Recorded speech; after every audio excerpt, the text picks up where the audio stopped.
All right, let's talk about the best Vanguard funds for 2018. The first fund that I think any investor, and I've said this many times before on the channel, is the Vanguard 500 Index Fund. It's pretty much a staple for anybody that's in index investing, and it's also a great fund for anybody that's new to investing.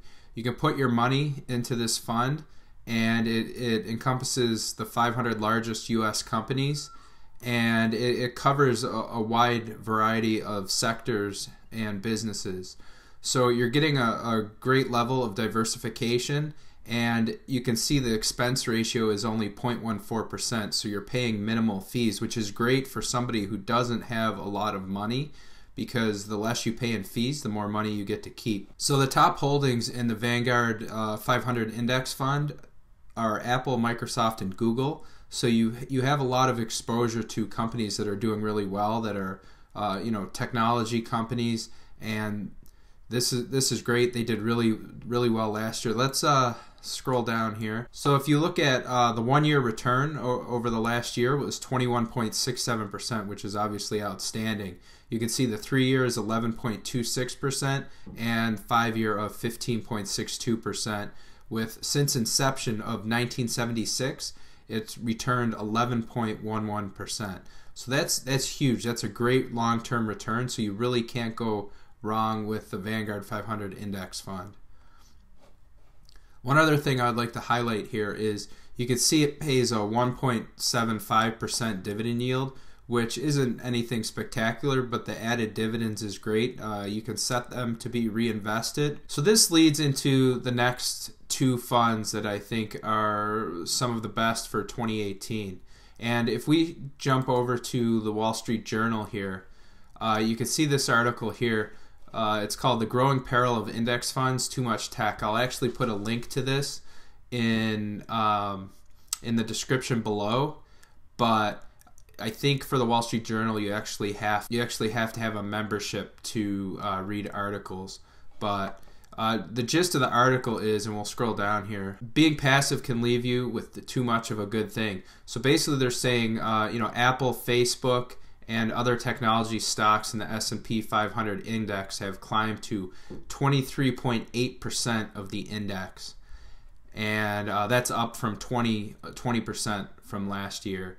So basically a huge portion of the index, nearly a quarter of the index, is comprised of technology stocks. So that adds a certain level of risk. You don't want to have large concentrations of your fund in any one area. So really, a quarter, 23% or close to a quarter isn't that bad. It could be a lot worse. You could be in a fund that only invests in technology stocks.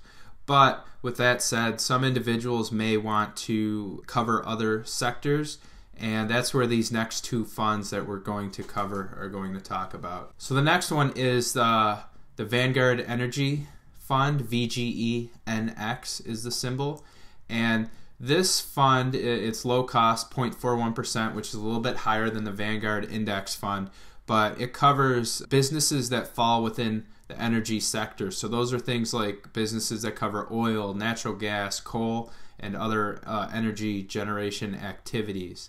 It has a minimum investment of $3,000, and now let's go down and take a look at the performance.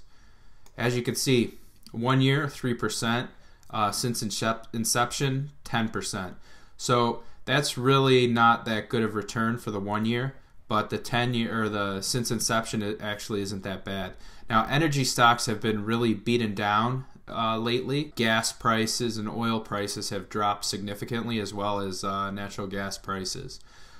So why would I be recommending this in 2018? Well, in case you're paying attention at the pump, at the gas pump, you're seeing prices slowly creep up. I expect that will continue to happen, and I think within 2018 we're going to see energy stocks climb back up.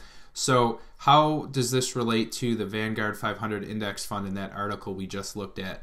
Looking at that article, you can see that it's heavily weighted in technology-related stocks. So those individuals who are looking to further diversify and not have as large a part of their portfolio in technology stocks, nearly a quarter of the Vanguard 500 Index Fund, you can purchase a sector-specific index fund or mutual fund that covers other areas of the market. So you may, still invest in the S&P 500 index fund, but by investing in, say, this energy fund, you're further diversifying out of Microsoft and Apple and whatnot, which you may or may not, or you may want to do. I really think the energy fund and energy stocks are going to climb this year.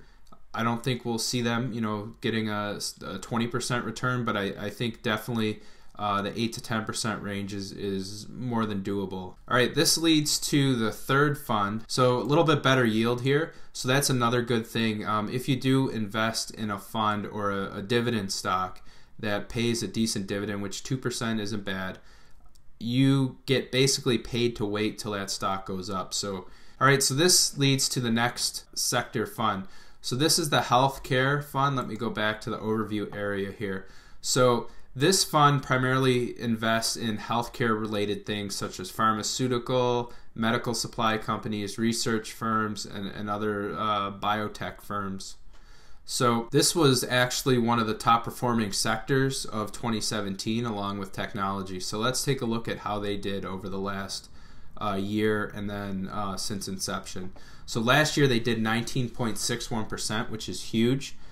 3 years, 7%. 5 years, 17%, and since inception, 16%, which is really solid. Let's take a look at their distributions. So they only have a yield of 1.08%, which isn't high, but it's better than nothing. So if this was a top performing fund from last year, why would I recommend this? So generally speaking, biotech stocks are fairly risky. They're in the healthcare arena. They are the more risky stocks. So this fund specifically only has 15% of their assets in biotech stocks. So this is definitely a good thing. You still get some biotech exposure, but not so much where it's going to create a huge level of risk in your portfolio. Throughout 2018, I see healthcare stocks doing better. There was some struggles with healthcare under Obamacare, and as we know, the Trump administration tried pulling some of that back, and they're actually cutting funds to some areas of the Obamacare bill. So there could be, more than likely, there's going to be another great year for healthcare. I think some of the uncertainty of the new administration has passed. We kind of know what we're going to get. All right, so this covers the best Vanguard funds for 2018. If you have any questions, feel free to comment below. And don't forget to subscribe to the channel.